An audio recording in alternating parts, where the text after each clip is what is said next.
നമസ്കാരം. വാർത്തകളും വിശേഷങ്ങളുമായി സൗത്ത് വിഷൻ മധ്യാഹ്ന വാർത്തകളിലേക്ക് സ്വാഗതം. ഞാൻ സിനി ചന്ദ്ര. ഇന്നത്തെ പ്രധാന സംഭവ വികാസങ്ങളിലേക്ക്. KSRTC ബസ്സുകളിലെ സൗജന്യ യാത്രാ പദ്ധതി. ബസ്സുകളിൽ ജെൻഡർ ടിക്കറ്റിംഗ് രേഖപ്പെടുത്തി തുടങ്ങി. പദ്ധതി നിലവിൽ വരുമ്പോൾ എത്ര രൂപയുടെ ബാധ്യത ഉണ്ടാകുമെന്ന് കണക്കാക്കാൻ കൂടിയാണ് പരിഷ്കരണം.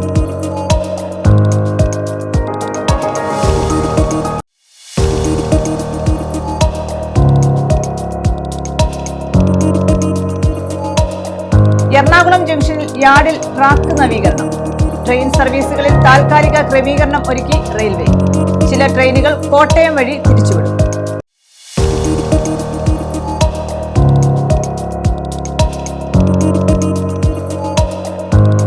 കാലവർഷം കേരള തീരത്ത് ജൂൺ 1-നെത്തുമെന്ന് റിപ്പോർട്ട്. ഇപ്പോൾ ലഭിക്കുന്നത് കാലവർഷത്തിന് മുന്നോടിയായുള്ള മഴ. കേരളത്തിലും തമിഴ്നാട്ടിലും അടുത്ത ഒരാഴ്ചക്കാലം മഴ തുടരും. വിശദമായ വാർത്തകളിലേക്ക്. KSRTC ബസ്സുകളിൽ ജെൻഡർ ടിക്കറ്റിംഗ് രേഖപ്പെടുത്തി തുടങ്ങി.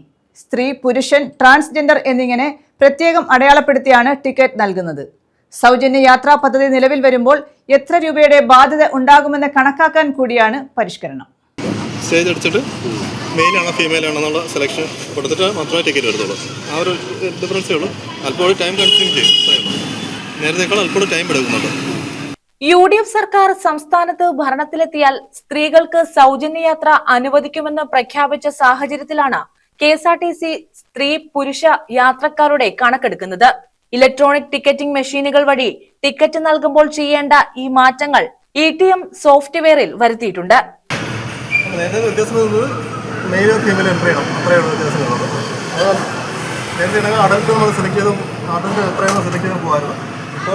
മെയിലാണോ ഫീമെയിലാണോ എന്ന ഓപ്ഷൻ സെപ്പറേറ്റ് ചെയ്ത് കൊടുക്കണം. ആ ഒരു വ്യത്യാസമാണ്. അപ്പോൾ ടൈം എടുക്കും നേരത്തേക്കാൾ. ബുദ്ധിമുട്ട് തിരക്കുള്ള സമയത്ത് ചിലപ്പോൾ ബുദ്ധിമുട്ട് വന്നാവും. അല്ലാതെ പ്രശ്നമില്ല. ടിക്കറ്റ് ലഭിക്കുമ്പോൾ ഇത് ഉചിതമായി ഉൾപ്പെടുത്തുന്നുണ്ടെന്ന് യാത്രക്കാർ ഉറപ്പാക്കണമെന്നും KSRTC IT വിഭാഗം deputy general manager Nishant S പുറത്തിറക്കിയ ഉത്തരവിൽ നിർദ്ദേശിച്ചിരുന്നു. എല്ലാ ഡിപ്പോകളിലും ഈ നിർദ്ദേശം കർശനമായി പാലിക്കുന്നുണ്ടെന്ന് ഉറപ്പുവരുത്താൻ യൂണിറ്റ് ഓഫീസർമാർക്ക് ആസ്ഥാനത്ത് നിന്നും നിർദ്ദേശം നൽകിയിട്ടുണ്ട്. സൗജന്യ യാത്രാ പദ്ധതി നിലവിൽ വരുമ്പോൾ എത്ര രൂപയുടെ ബാധ്യത ഉണ്ടാകുമെന്ന് കണക്കാക്കാൻ കൂടിയാണ് പരിഷ്കാരം. News bureau, Chavara. അഞ്ചൽ ഗ്രാമപഞ്ചായത്തിൽ മഴക്കാല പൂർവ്വ ശുചീകരണ പ്രവർത്തനങ്ങൾക്ക് തുടക്കമായി. പഞ്ചായത്ത് അംഗങ്ങളുടെ നേതൃത്വത്തിലാണ് ശുചീകരണ പ്രവർത്തനം നടക്കുന്നത്. അഞ്ചൽ ഗ്രാമപഞ്ചായത്തിലാണ് മഴക്കാലപൂർവ്വ ശുചീകരണ പ്രവർത്തനങ്ങൾക്ക് തുടക്കമായത്. അഞ്ചൽ ഗവൺമെന്റ് LP സ്കൂൾ പരിസരം തൊഴിലുറപ്പ് പ്രവർത്തകരുടെ നേതൃത്വത്തിൽ ശുചീകരിച്ചു. മഴക്കാലമായതോടെ അഞ്ചൽ പഞ്ചായത്തിന്റെ വിവിധ വാർഡുകളിൽ വാർഡ് മെമ്പർമാരുടെ നേതൃത്വത്തിലാണ് ശുചീകരണ പ്രവർത്തനങ്ങൾ നടത്തിയത്. ശുചീകരണത്തിന്റെ ഭാഗമായി മെയ് 9, 10 തീയതി നമ്മളെ വാർഡിൽ അഞ്ചൽ പഞ്ചായത്തിലെ എല്ലാ വാർഡുകളിലും ശുചീകരണ പ്രവർത്തനം നടക്കുകയാണ്. അതിന്റെ ഭാഗമായി ഇന്ന് നമ്മളെ തൊഴിലുറപ്പ് തൊഴിലാളികളും കുടുംബശ്രീക്കാരും എല്ലാവരും കൂടെ കൂടി LPS സ്കൂള് ശുചീകരിക്കുന്ന പരിപാടിയാണ് ഇന്നിവിടെ നടക്കുന്നത്. നാളെയും കൂടെ ഉണ്ട്. ഈ പരിപാടി വിജയകരമായി നടന്നുകൊണ്ടിരിക്കുകയാണ്.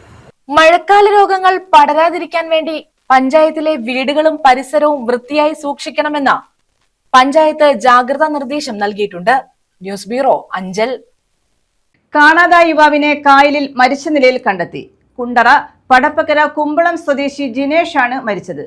ഫേസ്ബുക്കിൽ ആത്മഹത്യാക്കുറിപ്പിട്ട ശേഷമായിരുന്നു ഇയാളെ കാണാതായത്. 2 ദിവസം മുമ്പ് കാണാതായ യുവാവിനെയാണ് കായലിൽ മരിച്ച നിലയിൽ കണ്ടെത്തിയത്. പടപ്പക്കര കുമ്പളം ജിൻസി ഭവനിൽ ജിനേഷ് ആണ് മരിച്ചത്. മൃതദേഹത്തിന് 2 ദിവസത്തെ പഴക്കമുണ്ടെന്ന് പോലീസ് പറഞ്ഞു. കഴിഞ്ഞ 2 ദിവസമായി ജിനേഷിനെ കാണാനില്ലായിരുന്നു. വീട്ടുകാരും നാട്ടുകാരും പല സ്ഥലങ്ങളിലും അന്വേഷിച്ചെങ്കിലും വിവരം ലഭിച്ചിരുന്നില്ല. ശനിയാഴ്ച രാവിലെ ചോങ്കിൽ പൊയ്ക കായൽവാരത്ത് നിന്നും മൃതദേഹം കണ്ടെത്തുകയായിരുന്നു. പോലീസ് എത്തി നടത്തിയ പരിശോധനയിലാണ് മൃതദേഹം ജിനേഷിന്റേതാണെന്ന് തിരിച്ചറിഞ്ഞത്. ജിനേഷ് കുറച്ചു ദിവസം മുമ്പ് ഫേസ്ബുക്കിൽ ആത്മഹത്യാക്കുറിപ്പിട്ടിരുന്നതായി പോലീസ് പറഞ്ഞു. സാമ്പത്തികമായി തന്നെ ആരോ കബളിപ്പിച്ചിട്ടുണ്ടെന്നും പണം തിരികെ പിതാവിന് നൽകണമെന്നും കാട്ടിയാണ് ഫേസ്ബുക്ക് പോസ്റ്റ്. ഇയാൾ അവിവാഹിതനാണ്. സംഭവത്തിൽ പോലീസ് അന്വേഷണം ആരംഭിച്ചിട്ടുണ്ട്. News bureau, Kundara. കാലവർഷം കേരള തീരത്ത് ജൂൺ 1-ന് എത്തുമെന്ന് റിപ്പോർട്ട്. കാലവർഷത്തിന് മുന്നോടിയായുള്ള ഇടിമിന്നലോട് കൂടിയ മഴയാണ് കേരളത്തിലും തമിഴ്നാട്ടിലും ഇപ്പോൾ ലഭിക്കുന്നത്. അടുത്ത ഒരാഴ്ചക്കാലം ഈ മഴ തുടരുമെന്നാണ് കേന്ദ്ര കാലാവസ്ഥാ വകുപ്പ് വ്യക്തമാക്കുന്നത്. സംസ്ഥാനത്ത് കാലവർഷം ജൂൺ 1 തന്നെ എത്തുമെന്ന് കേന്ദ്ര കാലാവസ്ഥാ വകുപ്പ്. നിലവിൽ ദക്ഷിണേന്ത്യയിൽ ലഭിക്കുന്ന വേനൽ മഴയും ഇടിമിന്നലും കൃത്യസമയത്തു തന്നെ കാലവർഷം എത്തുന്നതിന്റെ സൂചനകളായാണ് കാലാവസ്ഥാ നിരീക്ഷകർ കണക്കാക്കുന്നത്. കാലവർഷത്തിന് മുന്നോടിയായുള്ള ഇടിമിന്നലോടുകൂടിയ മഴയാണ് കേരളത്തിലും തമിഴ്നാട്ടിലും ഇപ്പോൾ ലഭിക്കുന്നത്. അടുത്ത 7 ദിവസങ്ങളിൽ കേരളം, തമിഴ്നാട്, പുതുച്ചേരി എന്നിവിടങ്ങളിൽ മഴ തുടരുമെന്ന് കേന്ദ്ര കാലാവസ്ഥാ വിഭാഗം അറിയിച്ചു. ഭൂമധ്യരേഖയ്ക്ക് സമീപമുള്ള മഴമേഘങ്ങളുടെ സഞ്ചാരം വടക്കോട്ട് നീങ്ങുന്നതോടെയാണ് ജൂൺ ആദ്യവാരം തന്നെ കേരളത്തിൽ മഴയെത്താനുള്ള സാധ്യതയായി ചൂണ്ടിക്കാട്ടുന്നത്. മെയ് 8 കണക്കനുസരിച്ച് ഇന്ത്യൻ ഭൂപ്രദേശത്ത് കാലവർഷം ആദ്യമെത്തുന്ന ആൻഡമാൻ നിക്കോബാർ ദ്വീപുകളിൽ 2 ആഴ്ചക്കുള്ളിൽ മഴ ലഭിക്കാൻ സാധ്യതയുണ്ട്. ഇത് കേരളത്തിലേക്ക് മൺസൂൺ എത്തുന്നതിന് മുന്നോടിയായുള്ള പ്രധാന ഘട്ടമാണ്. ഇതോടൊപ്പം ഓസ്ട്രേലിയയിലെ കാലാവസ്ഥയിൽ ഇപ്പോൾ ഉണ്ടായിക്കൊണ്ടിരിക്കുന്ന മാറ്റങ്ങളും ഇന്ത്യയിലെ കാലവർഷത്തിന്റെ വരവിനെ ഊട്ടിയുറപ്പിക്കുന്നതാണ്. ഓസ്ട്രേലിയയിലെ വരണ്ട കാലാവസ്ഥ ഇന്ത്യൻ ഉപഭൂഖണ്ഡത്തിലേക്കുള്ള മഴക്കാറ്റുകളുടെ പ്രവാഹത്തിന് വഴിയൊരുക്കും. വരും ആഴ്ചകളിൽ രാജ്യത്തുടനീളം മഴ പെയ്തു തുടങ്ങുമെന്നാണ് കേന്ദ്ര കാലാവസ്ഥാ വകുപ്പ് അറിയിക്കുന്നത്. News desk. എറണാകുളം ജംഗ്ഷനിൽ യാർഡിൽ ട്രാക്ക് നവീകരണം. ഇതേ തുടർന്ന് ട്രെയിൻ സർവീസുകളിൽ താൽക്കാലിക ക്രമീകരണം ഒരുക്കി റെയിൽവേ. ട്രെയിനുകൾക്ക് നിയന്ത്രണത്തിനൊപ്പം ചില ട്രെയിനുകൾ കോട്ടയം വഴി തിരിച്ചുവിടും. എറണാകുളം ജംഗ്ഷൻ യാർഡിൽ ട്രാക്ക് നവീകരണ പ്രവർത്തനങ്ങൾ നടക്കുന്നതിനാലാണ് ട്രെയിൻ സർവീസുകളിൽ താൽക്കാലിക ക്രമീകരണങ്ങളും നിയന്ത്രണങ്ങളും ദക്ഷിണ റെയിൽവേ ഏർപ്പെടുത്തിയത്. ഗുരുവായൂരിൽ നിന്നും 11, 12, 13, 14, 15, 16, 18, 19, 20, 21, 22, 23, 25, 26 തീയതികളിൽ പുറപ്പെടുന്ന ഗുരുവായൂർ ചെന്നൈ 16, 12, 8 നമ്പർ എഗ്മൂർ പ്രതിദിന എക്സ്പ്രസ് എറണാകുളം ടൗണിനും കായംകുളം ജംഗ്ഷനുമിടയിൽ കോട്ടയം വഴി തിരിച്ചുവിടും. എറണാകുളം ജംഗ്ഷൻ, ചേർത്തല, ആലപ്പുഴ, അമ്പലപ്പുഴ, ഹരിപ്പാട് സ്റ്റേഷനുകളിലെ സ്റ്റോപ്പുകൾ ഒഴിവാക്കി പകരം കോട്ടയം, ചെങ്ങന്നൂർ, തിരുവല്ല, ചങ്ങനാശ്ശേരി സ്റ്റേഷനുകളിൽ താൽക്കാലിക സ്റ്റോപ്പുകൾ അനുവദിക്കും. മംഗളൂരു സെൻട്രലിൽ നിന്നും 15 പുറപ്പെടുന്ന Mangaluru central, Thiruvananthapuram central, Maveli express Ernakulam junction, Cherthala, Alappuzha, Ambalappuzha, Haripad സ്റ്റേഷനുകളിലെ സ്റ്റോപ്പുകൾ ഒഴിവാക്കും. പകരം എറണാകുളം ടൗൺ, കോട്ടയം, ചങ്ങനാശ്ശേരി, തിരുവല്ല, ചെങ്ങന്നൂർ സ്റ്റേഷനുകളിൽ അധിക സ്റ്റോപ്പുകൾ അനുവദിക്കും. MGR ചെന്നൈ സെൻട്രലിൽ നിന്ന് 15, 22 തീയതികളിൽ പുറപ്പെടുന്ന Chennai central, Thiruvananthapuram central AC superfast express Ernakulam junction, Alappuzha സ്റ്റേഷനുകളിലെ സ്റ്റോപ്പുകൾ ഒഴിവാക്കും. എറണാകുളം ടൗൺ, കോട്ടയം, ചെങ്ങന്നൂർ സ്റ്റേഷനുകളിൽ അധിക സ്റ്റോപ്പുകൾ അനുവദിക്കും. കൊച്ചുവേളിയിൽ നിന്ന് 14, 16, 21, 23 തീയതികളിൽ പുറപ്പെടുന്ന Kochuveli, Mangaluru junction, Antyodaya express Alappuzha, Ernakulam junction സ്റ്റേഷനുകളിലെ സ്റ്റോപ്പുകൾ ഒഴിവാക്കും. ചെങ്ങന്നൂർ, കോട്ടയം, എറണാകുളം ടൗൺ സ്റ്റേഷനുകളിൽ അധിക സ്റ്റോപ്പുകൾ അനുവദിക്കും. മംഗളൂരു ജംഗ്ഷനിൽ നിന്ന് 15, 22 തീയതികളിൽ പുറപ്പെടുന്ന Mangaluru junction, Thiruvananthapuram north Antyodaya express 30 മുതൽ 40 മിനിറ്റ് വരെ വൈകിയോടും. മംഗളൂരു സെൻട്രലിൽ നിന്ന് 11, 12, 13, 14, 16, 18, 19, 20, 21, 23, 25, 26 തീയതികളിൽ പുറപ്പെടുന്ന Mangaluru central, Thiruvananthapuram central, Maveli express 40 minute വൈകും. News desk. കേരളത്തിലേക്ക് രാസലഹരി കയറ്റിയിരിക്കുന്ന സംഘത്തിലെ പ്രധാനികൾ പിടിയിൽ.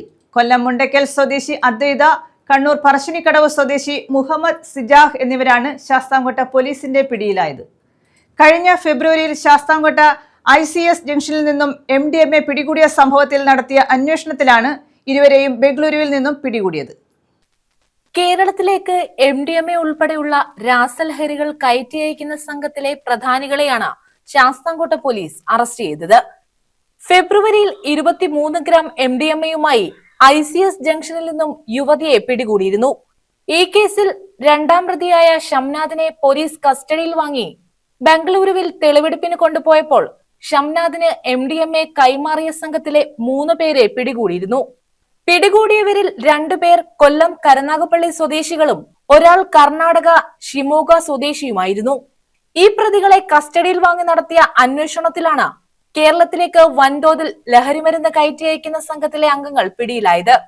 കൊല്ലം മുണ്ടയ്ക്കൽ അദ്വൈതം വീട്ടിൽ 27 വയസ്സുള്ള അദ്വൈത, കണ്ണൂർ പറശ്ശിനിക്കടവ് സൽവ മൻസിലിൽ മുഹമ്മദ് സിജാഹ് എന്നിവരാണ് പിടിയിലായത്. കേരളത്തിലേക്ക് ഇവർ വർഷങ്ങളായി വൻതോതിൽ രാസലഹരി കയറ്റുമതി ചെയ്യുന്നുണ്ടായിരുന്നു. സിജാഹിനെ മുൻപും പോലീസ് പിടികൂടിയിട്ടുമുണ്ട്. സിജാഹ് 3ഓളം NDPS കേസുകളിൽ പ്രതിയാണ്. തിരുവനന്തപുരം അമരവിളയിൽ 75 ഗ്രാം MDMA പിടികൂടിയ കേസിലും കണ്ണൂര് ഇരിട്ടിയിൽ MDMA എക്സൈസ് പിടികൂടിയ കേസിലും സിജാഹിനെതിരെ കേസ് രജിസ്റ്റർ ചെയ്തിട്ടുണ്ട്. മംഗളൂരുവിൽ റേഡിയോളജി പഠനത്തിന് പോയതാണ് അദ്വൈത. കൊല്ലം റൂറൽ ജില്ലാ പോലീസ് മേധാവി വിഷ്ണു പ്രദീപിന്റെ മേൽനോട്ടത്തിൽ ശാസ്താംകോട്ട ഡിവൈഎസ്പി പ്രസാദ് ശാസ്താംകോട്ട, SHO മൃദുൽ കുമാർ എന്നിവരുടെ നേതൃത്വത്തിൽ SI Sarath KP, ASI Biju KR, CPOമാരായ Akhil ചന്ദ്രൻ, ഫൈസൽ, വിപിൻ കുമാർ, വനിതാ CPO അഞ്ജു എന്നിവർ ചേർന്നാണ് വ്യാജപ്പേരിൽ ഫ്ളാറ്റ് എടുത്ത് താമസിക്കുകയായിരുന്ന പ്രതികളെ പിടികൂടിയത്. News bureau, Sasthamkotta. കുണ്ടറ കൊറ്റങ്കര ഗ്രാമപഞ്ചായത്തിൽ കുടിവെള്ളക്ഷാമം രൂക്ഷം. പഞ്ചായത്ത് സെക്രട്ടറിയെ ഉപരോധിച്ച് കോൺഗ്രസ്, യൂത്ത് കോൺഗ്രസ് പ്രവർത്തകർ. കൊറ്റങ്കര, പേരൂർ മണ്ഡലം കമ്മിറ്റികളുടെ നേതൃത്വത്തിലായിരുന്നു ഉപരോധം. കുടിവെള്ളക്ഷാമത്തിന് പരിഹാരം കാണാമെന്ന ഉറപ്പിൽ സമരം അവസാനിപ്പിച്ചു. കൊറ്റങ്കര ഗ്രാമപഞ്ചായത്തിൽ കുടിവെള്ളക്ഷാമം രൂക്ഷമായ സാഹചര്യത്തിലാണ് പഞ്ചായത്ത് സെക്രട്ടറിയെ ഉപരോധിച്ചത്. കോൺഗ്രസ്, യൂത്ത് കോൺഗ്രസ്, കൊറ്റങ്കര, പേരൂർ മണ്ഡലം കമ്മിറ്റികളുടെ നേതൃത്വത്തിലായിരുന്നു ഉപരോധം. 10 ദിവസം കൊണ്ടാണ് വെള്ളം കിട്ടുന്നത്. സാറും ഒരു മനുഷ്യനാണ്, ഞങ്ങളും എല്ലാം മനുഷ്യനാണ്. കഴിഞ്ഞ പ്രാവശ്യം ഇത്രയും ബുദ്ധിമുട്ടില്ല. എന്തുകൊണ്ടാണ് നമുക്കറിയാം. ഈ പ്രാവശ്യം എടുത്തിരിക്കുന്ന ആള് പല ഭാഗങ്ങളിലും മുഖം നോക്കിയാണ് അവിടെ വെള്ളം കൊണ്ടുപോകുന്നത്. ഏതായത് 10 ദിവസം എന്ന് പറഞ്ഞാൽ ഒരു ഏരിയയിൽ 15 ദിവസത്തോളം പറഞ്ഞു. അതായത് പഞ്ചായത്ത് പ്രസിഡന്റ് വാർഡിൽ ഇതുവരെ വെള്ളം കണ്ടിട്ടുന്ന ഏരിയ ഉള്ളൂ. 13 ദിവസമായി. ഇന്നൊരു അമ്മ വിളിച്ച് ഞങ്ങൾക്ക് ദയനീയമായി കരഞ്ഞോണ്ടാണ് പറയുന്നത്. കുട്ടിക്ക് സുഖമില്ലാത്തതാണ്, ഒരിട്ട് വെള്ളം പോലും ഇല്ല. അതാണെങ്കിൽ ഈ അല്ലാതെ വെള്ളം എടുക്കാൻ 600 രൂപ വെച്ച് ഒരു ടാങ്കിന് കൊടുക്കുന്നു. ഇത് ബുദ്ധിമുട്ടാണ്. കുടിവെള്ളമാണ്, വേറെ ഒന്നും ആണെങ്കിൽ നമുക്ക് പ്രശ്നമില്ല. പഞ്ചായത്തിൻ്റെ ഒരുപാട് പ്രശ്നങ്ങൾ വന്നിട്ട് പോലും ഞങ്ങൾ ആരും ഇവിടെ കയറിയിട്ടില്ല. വ്യക്തിയളവിലുള്ള വലിയ കാര്യങ്ങൾ വന്നിട്ട് പോലും ഞങ്ങൾ ഇതുവരെ കയറിയിട്ടില്ല. പക്ഷേ കുടിവെള്ള പ്രശ്നത്തിനകത്ത് ഞങ്ങൾക്ക് ഒരു കാരണവശാലും ഞങ്ങൾ പുറമോട്ട് കൊണ്ടാണ് അറിയുന്നത്. പഞ്ചായത്ത് പ്രസിഡന്റ് വാർഡിൽ പോലും കുടിവെള്ളം കൊടുക്കുന്നില്ല. നേരെ ചൊവ്വേ കുടിവെള്ളം കൊടുക്കുന്നില്ല.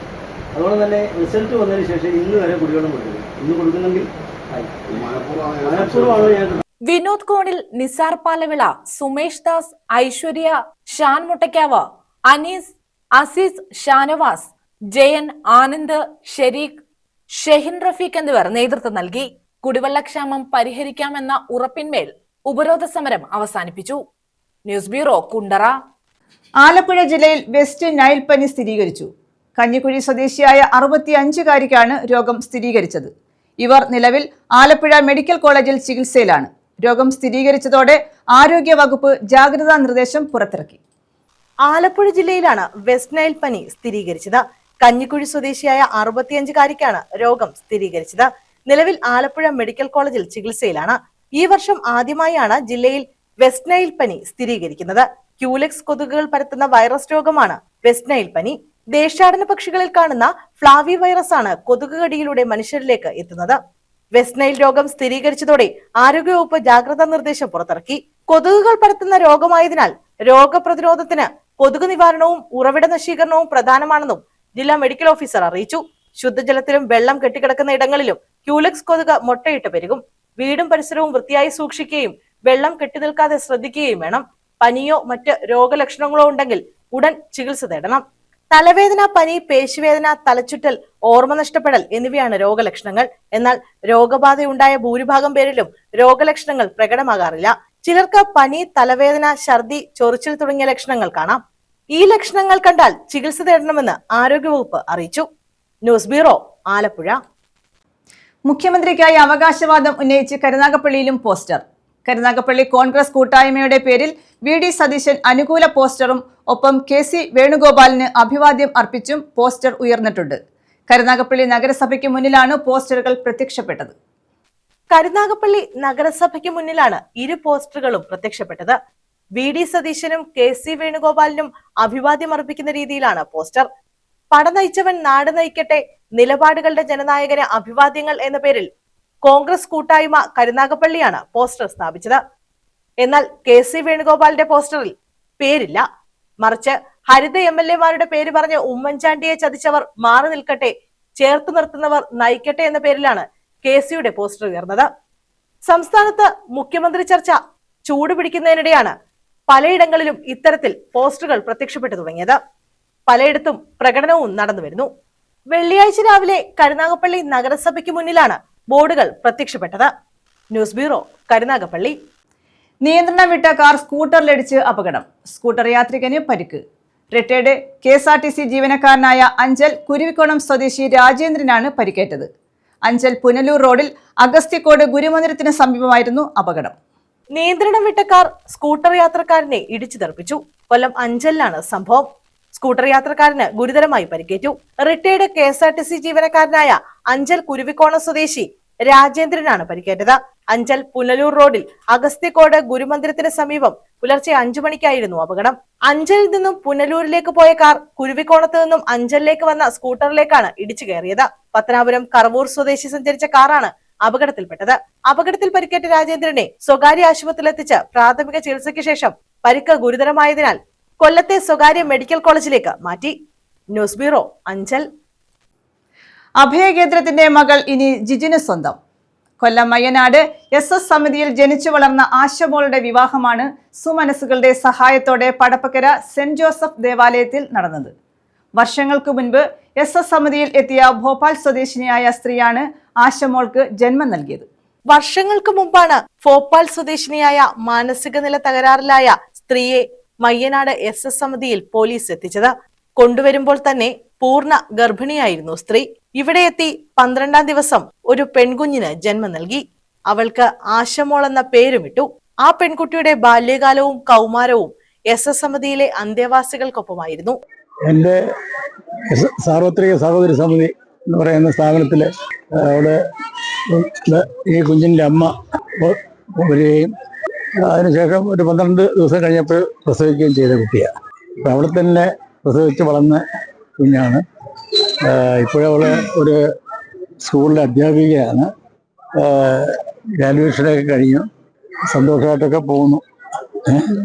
അവളുടെ അമ്മ ഇപ്പോഴും ഞങ്ങളുടെ കൂടെ ഉണ്ട്. സമിതിയുടെ മാനേജിംഗ് ട്രസ്റ്റി ഫ്രാൻസിസ് സേവിയർ മകളെ പോലെ വളർത്തി. സ്കൂൾ വിദ്യാഭ്യാസവും കോളേജ് തല വിദ്യാഭ്യാസവും പൂർത്തീകരിച്ച ശേഷം TTC പഠനവും പൂർത്തീകരിച്ച് മയ്യനാട് കക്കോട്ടുമൂല സ്കൂളിൽ താൽക്കാലിക അധ്യാപികയുടെ ജോലി നേടിയെടുത്തു. തന്റെ ഓർമ്മ വെച്ച കാലം മുതൽ മാനസിക രോഗികളുടെയും ആലംബഹീനരുടെയും കൂടെ വളർന്ന അവൾക്ക് ഇന്ന് വിവാഹമാണ്. ഞാൻ അവിടെ വന്ന് ജനിച്ചേ. അമ്മ പൂർണ്ണ ഗർഭിണിയായിരുന്നു വന്നപ്പം അവിടെ വന്നാ ജനിച്ചത്. അന്ന് മുതൽ ഇന്ന് വരെ സാറാ ഞങ്ങളെ വളർത്തിയ. ഞാനിപ്പം കാക്കോട്ടുമുല ഗവൺമെന്റ് സ്കൂളിൽ ടീച്ചറായിട്ട് വർക്ക് ചെയ്യുന്നു. അങ്ങനെ ഇരിക്കുമ്പോഴാ അച്ഛന്റെ ആലോചന വരുന്നതും. കൊല്ലം പടപ്പക്കര ജിജോ ഭവനിൽ ജിജിൻ ജോസഫ് ആശമോളെ ഇന്ന് മിന്നുകെട്ടി സ്വന്തമാക്കി. നമ്മള് കണ്ട് ഇഷ്ടപ്പെട്ട് അവിടെ ചെന്ന് ചോദിക്കുകയായിരുന്നു. അതായത് അച്ചാച്ചൻ അവിടെ ഫുഡ് കൊടുക്കാൻ വന്നപ്പം എന്നെ പോലെ വേറൊരു ചേച്ചി അവിടെ നിന്നാണ് വളർന്നത്. അപ്പം റിലേറ്റീവ് അവിടെ ഇങ്ങനെ ഫുഡ് അങ്ങനെ കണ്ട് പരിചയച്ചെന്ന് ചോദിച്ചാണ്. സ്ഥിരമായി പെൺകുട്ടി സ്കൂളിലേക്ക് പോകുന്ന വഴി കണ്ട പരിചയമാണ് ജിജിൻ ജോസഫിന് ആശമോളെ സ്വന്തമാക്കാൻ ആഗ്രഹം തോന്നിയത്. പിന്നീട് വീട്ടുകാരോട് വിവരം പറഞ്ഞ ശേഷം വീട്ടുകാരുമൊത്ത് SS സമിതിയിലേക്ക് എത്തി. പെണ്ണു ചോദിച്ചു. തുടർന്ന് മാനേജിംഗ് ട്രസ്റ്റി ഫ്രാൻസിസ് സേവിയറും സ്ഥാപനത്തിലെ മറ്റു ജീവനക്കാരും സാമൂഹിക നീതി വകുപ്പിലെ ഉദ്യോഗസ്ഥരും ചേർന്ന് ജിജിനെ കുറിച്ചുള്ള അന്വേഷണം ആരംഭിച്ചു. തുടർന്ന് ജിജിന് ആശമോളെ നൽകുവാൻ തീരുമാനിക്കുകയായിരുന്നു. രാഷ്ട്രീയ സാമൂഹിക രംഗത്തെ നിരവധി ആളുകൾ, സാമൂഹിക നീതി വകുപ്പിലെ ഉദ്യോഗസ്ഥർ എന്നിവർ ചേർന്ന് പടപ്പക്കര സെന്റ് ജോസഫ് ദേവാലയത്തിൽ വെച്ചാണ് വിവാഹം നടത്തിക്കൊടുത്തത്. ന്യൂസ് ബ്യൂറോ, കൊല്ലം. പ്രധാന വാർത്തകൾ വീണ്ടും. KSRTC ബസ്സുകളിലെ സൗജന്യ യാത്രാ പദ്ധതി.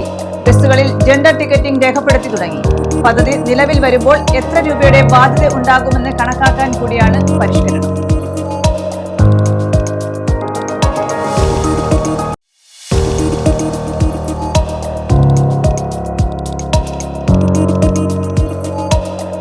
എറണാകുളം ജംഗ്ഷനിൽ യാർഡിൽ ട്രാക്ക് നവീകരണം. ട്രെയിൻ സർവീസുകളിൽ താൽക്കാലിക ക്രമീകരണം ഒരുക്കി റെയിൽവേ. ചില ട്രെയിനുകൾ കോട്ടയം വഴി തിരിച്ചുവിടും.